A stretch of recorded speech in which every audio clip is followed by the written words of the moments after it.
Dieu a-t-il donné le dimanche ou le samedi comme jour pour l'adorer ? Cette question se posait déjà au début du mouvement adventiste du 7e jour en Amérique du Nord au milieu du XVIIIe siècle. À cette époque, parmi les milliers de chrétiens qui cherchaient à mieux comprendre la prophétie biblique, il y avait un groupe du nord-est de l'Amérique qui lui reconnut le samedi, le 7e jour comme le jour du sabbat pour adorer Dieu. Ces deux thèmes, la prophétie biblique et le sabbat, furent le fondement de l'Église adventiste du 7e jour.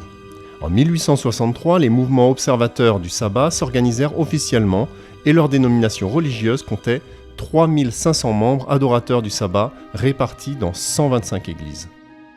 Aujourd'hui, la division nord-américaine de l'Église adventiste du 7e jour représente plus de 1,2 million de membres qui s'étend des Bermudes à Palau en passant par le continent.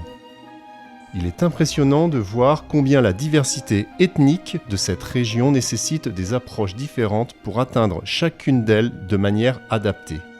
Beaucoup s'inspirent de la méthode du Christ, dont le ministère commençait d'abord par se mêler aux gens, sympathiser avec eux, répondre à leurs besoins, gagner leur amitié et les inviter à suivre le Christ.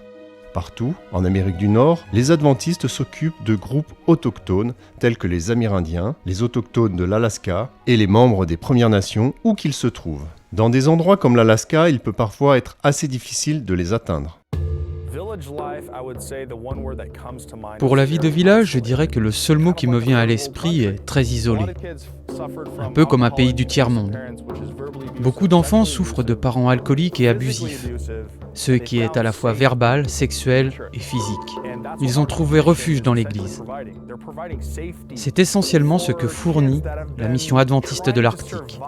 Elle assure la sécurité des enfants qui tentent de survivre à cette épidémie de drogue et d'alcool, qui continue de s'immiscer dans le tissu même de la culture et des peuples autochtones de l'Alaska.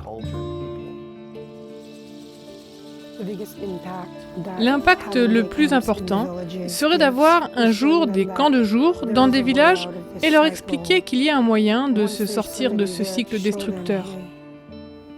Un jour, quelqu'un devrait leur montrer ce qu'est vraiment l'amour. Grâce aux camps de jour, ils peuvent trouver de quoi s'en sortir.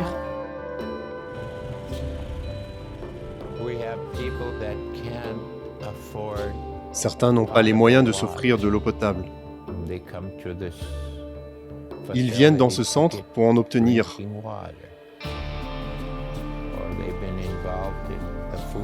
Car ils ont participé au programme de banque alimentaire qu'ils ont lancé ici.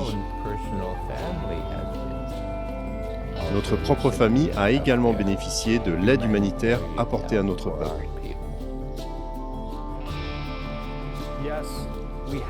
Oui, nous sommes entièrement reconnaissants. En même temps, nous sommes sans aucun doute un champ de mission en première ligne de front. Dans le nord du Canada, la population indigène appelée les Premières Nations fait face à des luttes similaires à celles des autochtones de l'Alaska. Le Nunavut est le territoire le plus récent et le plus grand dans le nord du Canada. C'est une immense région peu peuplée avec de la toundra, des montagnes escarpées et des villages isolés qui ne sont accessibles que par bateau ou par avion. Il existe là un petit groupe d'adventistes du 7e jour dans une partie isolée du Nunavut qui a commencé à faire des efforts d'évangélisation pour atteindre leurs voisins. Vos prières et vos offrandes contribueront à continuer ce travail missionnaire dans des endroits difficiles d'accès comme celui-ci. Comme au premier jour du mouvement adventiste, nous avons ici l'occasion de partager un message d'espérance à travers la division d'Amérique du Nord.